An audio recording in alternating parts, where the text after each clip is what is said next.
बाबर आजम के इंग्लैंड में कितने 100 हैं? एक भी नहीं है। बाबर आजम के साउथ अफ्रीका में कितने 100 हैं? एक भी नहीं है। बाबर आजम के न्यूजीलैंड में कितने 100 हैं? एक भी नहीं है। बाबर आजम बुरी तरह से एक्सपोज है ऑस्ट्रेलियन कंडीशंस में। ये मैं कहता हूं कि वो घंटे और छनकने का किंग है। ये वजह यार ये क्या मजाक चल रहा है। मतलब कि इंग्लैंड के अंदर टेस्ट मैच है और ऐसा लग रहा है कि इंडिया अपने घर के अंदर खेल रहा है। सेंचुरीज पे सेंचुरीज, 5वीं सेंचुरी इंडिया ने स्कोर कर दिया टेस्ट मैच के अंदर। ऋषभ पंत लगातार 2 इनिंग्स में 2 सेंचुरी मार के बैठ गया। आप जरा ये स्टैट सुनिएगा। ऋषभ पंत वो खिलाड़ी है जो 7 दफा 90s के अंदर आउट हुआ है। समझ रहे हैं ना मेरी बात। इसके अलावा ऋषभ पंत ने अभी तक 800 स्कोर किए हैं। 800 उसने स्कोर किए, जिसमें से जो 5 है वो अगेंस्ट इंग्लैंड है और 4 इन इंग्लैंड है। इसी के साथ साथ एक उसकी ऑस्ट्रेलिया के अंदर है। 8 में से जो 6 ओवर्स में मारे हैं वो बाहर मारे हैं, सिर्फ 2 उसके अपने घर के अंदर है। ये प्लेयर है क्या चीज है। मतलब कि अखीर लेवल की क्रिकेट खेल रहा है। अभी देखा जाए तो इंडिया प्रेशर के अंदर थी। इंडिया का आते साथ शुभमन गिल आउट हो गया हुआ था। इंडिया के तो 3 आउट हो गए हुए थे। उसके बाद जिस किस्म की पार्टनरशिप लगी है केएल राहुल, जो कि रोहित और कोहली की कमी नहीं महसूस होने दे रहा, वो ऐसा ओपनिंग कर रहा है कि उसने भी अपनी 4थी सेंचुरी अगेंस्ट इंग्लैंड स्कोर कर दी। 9 सेंचुरी वो मार चुका हुआ। सबसे बड़ी चीज बताऊं क्या है, 9 में से सिर्फ 1 है उसकी इंडिया के अंदर, बाकी 8 जो है ना वो अवे कंट्रीज के अंदर है। ये बड़ी मैटर करती होती है चीज कि अपने घर के अंदर नहीं दूसरों के घर में जाके स्कोर करके दिखाना। और इस टेस्ट मैच के अंदर जिस तरीके से भारत ने कमबैक किया है, अब ऐसा लग रहा है कि भारत ये वाला जो टेस्ट मैच है ये जीत जाएगा। वो क्यों जीतेगा? क्योंकि इंडिया के पास जो स्कोर है वो काफी अच्छा होता जा रहा है और ये जो टारगेट है ये 350 प्लस या 400 के आसपास जाता हुआ नजर आ रहा है, जो कि चेज होता हुआ नजर नहीं आ रहा। क्योंकि फिर जब प्रेशर आता है तो फिर चेस करना आसान नहीं होता। फिर आपके पास बुमराह जैसा बॉलर हो जो कि विकेट लेना जानता है और इंडिया के जो बल्लेबाज है उसको बड़ा डर के खेलते हैं। जब केएल राहुल जिस तरीके से आज खेल रहा है, ऐसा लग रहा है जैसे विकेट जो है वो पैराडाइज है, बैटिंग पैराडाइज है। लेकिन ऐसा नहीं है। मसला सारा का सारा ये है कि एक तो उनके प्लेयर बड़े अच्छे हैं, वो खेलना जानते हैं, उन्होंने बड़ी दफा इंग्लैंड में खेला हुआ है। दूसरा ये कि इंग्लैंड जो है इसको बड़ा मिस कर रहा है मार्क वुड को, स्टुअर्ट ब्रॉड, एंडरसन जो उनका प्लेयर हुआ करता था जो बॉलिंग किया करते थे। लेकिन फिर भी इन कंडीशन के अंदर खेलना, ऐसी कंडीशन में खेलना जहां पे इतना आसान नहीं होता। हर सेशन के बाद कंडीशन चेंज होती है। क्लाउडी कंडीशन कभी जिसको कहते हैं ना, सूरज बाहर आ जाता है, धूप आ जाती है, फिर कंडीशन और चेंज हो जाती है। वहां पे परफॉर्म करना बहुत बड़ी बात है। और जिस तरीके की परफॉर्मेंस चल रही है सुपर यार, मतलब कि लेवल कर दिया ऋषभ पंत तो सही में टेस्ट क्रिकेट को एंजॉय बना के बैठा हुआ है। जिस तरीके से वो तेज खेल रहा है, आज आते साल इतनी उसने गलत शॉट खेली है, लेकिन उसका दिन था, लक थी। आप खुद देखिए 27 करोड़ में ये बिका, इसने कुछ नहीं किया एलएसजी के अंदर। लेकिन आखिरी मैच के अंदर सेंचुरी मारी, उसके बाद 2 अगली जो इनिंग उसने खेली है टेस्ट मैच के अंदर उसमें भी सेंचुरी मार दी है। तो ऋषभ पंत ने पूरे आईपीएल के अंदर टेस्ट की प्रैक्टिस की है और वो टेस्ट क्रिकेट उसने खेल के दिखाई है। अब यहाँ से इंडिया क्या करेगा ये देखना बड़ा ज्यादा जरूरी है। And welcome to each and every one of you. तो जिस तरह एंटिसिपेटेड था लंच ब्रेक के ऊपर कि मुश्किल वक्त तो इंडिया ने गुजार दिया और अब केएल राहुल और ऋषभ पंत दोनों बड़ी मजबूत पोजीशन पे खड़े हैं और अब इनको जरा अपना सेकंड गियर फर्स्ट गियर से निकाल के फोर्थ गियर और फिफ्थ गियर में जाना पड़ेगा। लेकिन जिस फैशन से टीम इंग्लैंड ने शुरुआत की, ऐसा लग रहा था कि फिर एक और सेशन ऐसा गुजरेगा कि जी प्रेशर लगा रहेगा, लेकिन चंद गेंदों का इंतजार था और उसके बाद Rishabh Pant unveiled himself, he least himself on England. और उसके बाद तो इंग्लैंड बेबसी की एक तस्वीर बन के नजर आया। They tried everything from the word go.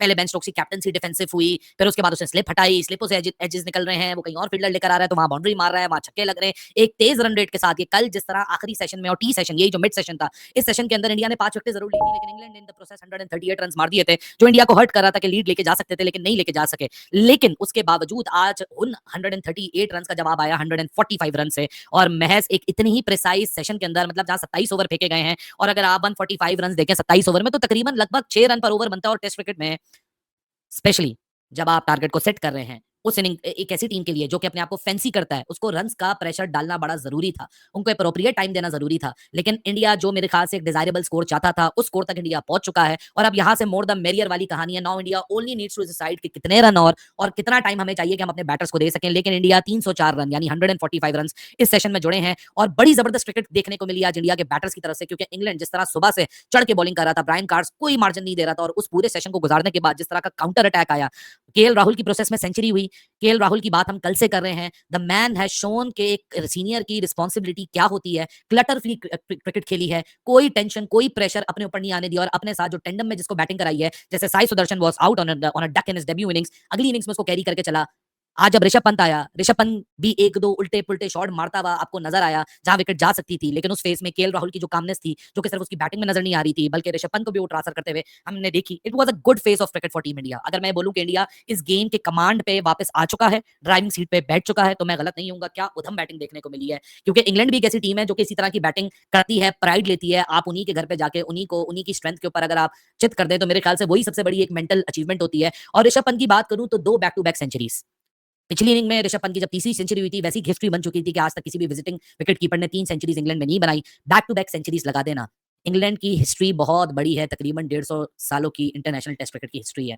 बहुत ही रेयरिटी है कि विजिटिंग बल्लेबाज आए टॉप 6 के बल्लेबाज, विकेट कीपर बल्लेबाज हों और इस तरह का फेटा लगा दें कि टीमों को दोनों इनिंग्स में बैट आउट करने वाले इंडिविजुअल बन जाए। It doesn't happen every day. You need to appreciate the kind of the innings that Rishabh Pant has played today, क्योंकि ऋषभ पंत ने इतनी अकलमंदाना कैलकुलेटिव एग्रेशन आज दिखाई है। आज ऋषभ पंत का तो वो आपने रूप देखा है कि जहां वो ऐसे 2 कदम बढ़ा के ऐसे शॉट्स को एग्जीक्यूट करता है कि आपका दिल जो है वो आपके हलक में आ जाता है। लेकिन उसके साथ साथ ऋषभ पंत का आपने एक और आज फेस देखा कि जहां आप उसको डिफेंड करने को बोलेंगे, आप जहां उसको ब्लॉक करने को बोलेंगे, वो ब्लॉक भी कर सकता है, वो डिफेंड भी कर सकता है, but this is his way to play. आज का सेशन आया है, मेरा ख्याल है कि सारे दोस्त खुश होंगे, काफी खुश होंगे। और गवास्कर साहब के दांत जो हैं वो बिल्कुल जमीन पे, हालांकि वो थे उधर ऊपर, लेकिन दांत जो है ना फील्ड पे थे खुशी के मारे। अब वो सुपर से भी कोई नई चीज कहेंगे। मैच में 200 मार चुके हैं, दोनों इनिंग्सों में बड़े 100 मारे हैं। पहली में 134, इसमें 118, 195 रन की बहुत ही बड़ी खौफनाक पार्टनरशिप। सारे इंग्लिश बॉलर जो हैं फारिग हो गए और बेन स्टोक्स ने अपने आप को बड़ा लेट इंट्रोड्यूस कराया। मेरा ख्याल है मैच खत्म हो गया।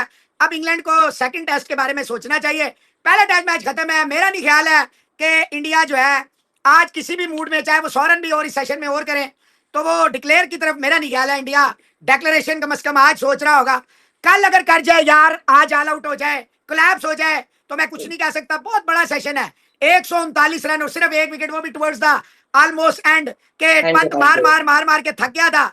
आखिर उसने बाउंड्री पे जो है वो पकड़ा के कैच जान छुड़ा लिया। आपसे बोला था ये सेशन जो होगा, इस सेशन में रन तेज है। Rishabh Pant, what a guy he is, amazing innings once again. और मैच में दूसरा 100 किया भाई ऋषभ पंत ने। ये हम अक्सर तारीफ तो करते रहते हैं ऋषभ पंत की, और लेकिन ये नीचे जो आपको टेक्स्ट दिख रहा है आप ये भी देखिए और आपको नजर आएगा, वो लिख के मैंने भी लगाया हुआ आपके लिए कि दोनों बारियों में 100 करना, मतलब first Asian to do so. Asia में जाहिर है कि इंडिया के अलावा पाकिस्तान, श्रीलंका, बांग्लादेश और अब अफगानिस्तान तो चलो टेस्ट क्रिकेट में इतना नहीं खेलता, लेकिन बाकी सारी टीमें खेलती हैं रेगुलरली और पता नहीं कब से खेल रही हैं, काफी मतलब 50 साल, 60 साल, 70 साल। लेकिन Rishabh Pant he became the first guy to do so, the century in one innings and the century in another innings in the same test match. कमाल की बारी खेल के गया, पहली बारी में 134 और दूसरी में 118, और जिस तरीके से ये रन्स करता है वो रन्स काफी अच्छे और तेज होते हैं और वो टीम को बहुत हेल्प करते हैं। तो ऋषभ पंत, अब ये बंदा देखें 1.5 साल due to that unfortunate incident team से बाहर भी रहा है कि नहीं, टीम से बाहर भी रहा 1.5 साल, लेकिन उसके बावजूद भी जैसे ही वापस आया है तो इसकी जो जगह है वो वहीं पे बरकरार थी, क्योंकि टेस्ट क्रिकेट में इसने इतना शानदार और बेहतरीन खेला है कि आप जैसे ही ठीक होकर वापस आया तो कोई वजह नहीं थी कि दोबारा इसको टीम में डाला जाए। और 85 के स्ट्राइक रेट से 100 आया, 85 के स्ट्राइक रेट से अमेजिंग। पूरे मैच में 9 छक्के मार चुका है, 6 पहली इनिंग्स में, 3 इस इनिंग्स में, और चौके भी पहली इनिंग्स में 12 और इसमें 15, 27 चौके, 9 छक्के। और जिस तरीके से ये अपना ही मिजाज है इसका, अपने खेलने का एक तरीकाकार है, और ये ऐसा नहीं है कि सिर्फ स्लॉगिंग किया उसने और टाइम लेकर नहीं खेला। शुरू में जब हम आपसे लंच में बात कर रहे थे तो 50 के करीब स्ट्राइक रेट से खेल रहा था, 50 के करीब, 31 पे नॉट आउट था, 118 रन करके गया। और बहुत ही शोएब बशीर को जैसे 50 के बाद ऋषभ पंत ने गियर शिफ्ट किए तो 5वें गियर में डायरेक्ट ही उसको शोएब बशीर को 1 ओवर में 2 छक्के, और फिर अच्छे रन आना शुरू हुए, तेज रन आना शुरू हुए। और अब देखिए जब हमारी आपसे मुलाकात हो रही थी लंच पे तो 159 की लीड थी, अभी जब मैं आपसे बात कर रहा हूं तो इंडिया की लीड 300 के पार जा चुकी है। एग्जैक्ट अगर बात आपको बताऊं तो 304 रन बोर्ड पे लगे हुए हैं। So mainly because of Rishabh Pant, what a guy he is, amazing guy he is. उसके साथ साथ केएल राहुल की भी हम बात कर रहे थे कि KL Rahul most senior batter है इस लाइनअप में। तो पहली इनिंग्स में 100 नहीं आया, अभी मौका भी है, दस्तूर भी है, टीम को जरूरत भी है, और अब यहाँ पे उसका 100 आ जाना चाहिए। तो केएल राहुल भी बहुत ही शानदार बारी उसने खेली है। और हाँ ठीक है, कैच छूटा 58 पे ब्रुक्स से, लेकिन हमने देखा है इस मैच में कि जिसको मौका मिलता है, अपॉर्चुनिटी मिलती है, चाहे कैच ड्रॉप हो या नो बॉल पे कोई बच जाए, वो बाद में अच्छे खासे रन ऊपर डालता है। तो England now they must be thinking हमने क्यों कैच छोड़ा, क्योंकि अभी 120 पे नॉट आउट है केएल राहुल, और अभी उसका कोई मूड दिख भी नहीं रहा कि वो जल्दी जान छोड़े। Job is not done yet, India they are ahead in the game at the moment. लेकिन अभी ये जो लास्ट सेशन है इसमें और अच्छे खासे रन इनको करने पड़ेंगे, जिस तरह का पिच का बिहेवियर है। और दोनों सेशन में बाटा रेट रखा हुआ इंडिया ने, एक विकेट खोया, पहले early in the morning he wicket गिर गया था गेल का, लेकिन उसके बाद विकेट नहीं मिला, और अभी जाके टी से थोड़ी देर पहले पंत आउट हुआ। तो टेक्निकली 1.25 सेशन इन दोनों ने बैटिंग किया और 2 सेशन में 2 विकेट इंडिया ने खोई। तो चौथी इनिंग्स में यहाँ पे रन ठीक ही आ जाते हैं। अभी आपने सामने चार्ट देखा होगा अगर आप मैच लाइव देख रहे हैं, 43-44 की एवरेज है पर विकेट के गिरने के 4th इनिंग्स में। तो इसका मतलब है कि अभी मजीद और रन इंडिया को डालने पड़ेंगे और डालने चाहिए भी। They are in a position कि अब करुण नायर का भी चलो उसने रिवर्स स्वीप पे चौका मारा है, hopefully he will score some runs, Jadeja, Thakur वगैरह, और केएल राहुल अभी मौजूद है। तो इन सबको करते कराते क्लोज टू 400 का एम करना चाहिए कि उसके आसपास उसको टच करें और फिर जाके इंग्लैंड को आउट करने की कोशिश करें। But the way they batted in this session, ये काफी ज्यादा इंडिया के जो चांसेस हैं उसको एनहांस किया इस सेशन में। 159 की लीड थी, अभी 304 की है, तो तकरीबन क्लोज टू 140-150 रन इस सेशन में बनाने में कामयाब हो गया इंडिया, जो कि बहुत शानदार बात है, mainly because of Rishabh Pant. तो इस बंदे की तारीफ तो अल्फाज कम पड़ जाते हैं, फिर लोग बोलते हैं कि देखें जी तारीफें करते हैं, ये इंडिया के प्लेयर्स की तारीफें करके हमें चूना लगा रहे हैं। तो आप बताइए फिर और कौन सा बैट्समैन है जिसने जाके पहले इनिंग्स में भी, दूसरी इनिंग्स में भी इंग्लैंड में आके पहले 100 किया, बताइए, फिर उसका नाम ले लेता हूं, फिर उसकी तारीफ कर लेता हूं। तो तारीफ उसी की जो इस काबिल, चाहे वो दुनिया की किसी टीम में भी खेले। और first Asian to do so, पहला एशियन बैट्समैन बना कि जिसने ये कमाल किया, जैसे मैंने आपको अभी बताया। तो ये मामूली बात नहीं, ये छोटी बात नहीं, 3 सेंचुरी, 3rd सेंचुरी उसके इंग्लैंड के। यार एक बात मैं आपको बताता हूँ, हम पाकिस्तानी या कोई भी क्रिकेट का फैन इंडिया के प्लेयर्स की तारीफ क्यों करता है? इंडिया की बैटिंग को हम लोग हमेशा हाईली रेट क्यों करते हैं? इंडिया के बैट्समैन की तारीफ क्यों की जाती है? इसी वजह से की जाती है कि वो ओवरसीज कंडीशंस में जाके, सीना कंट्रीज में जाके, even in test matches performance दे के आते हैं। और ये आप सबके सामने है कि मतलब एक टीम जिसकी बैकबोन विराट कोहली और रोहित शर्मा होते हैं, वो चले जाते हैं और अगला मैच आपका होता है इंग्लैंड में, इंग्लैंड की कंडीशन में, क्लाउडी कंडीशन में, और आपकी टीम होती है यंग, बट आपके प्लेयर 100 पे 100 ठोकी जा रहे हैं। मैं बात कर रहा हूँ केएल राहुल की। केएल राहुल क्या बाकी किस्म की उस बंदे ने बैटिंग की है, क्या क्लास दिखाई है, क्या डिटर्मिनेशन दिखाई है, मतलब क्या एग्जीक्यूट किया अपने प्लान्स को इंग्लैंड के बॉलिंग के अगेंस्ट, एब्सोल्युटली ब्रिलियंट। अब मानो मेरे घंटे के, मेरे छनकने के, मेरे बाजे, मेरे सोनू की चप्पल अब आना बाहर, अब बाप को बाहर निकाल के लाना।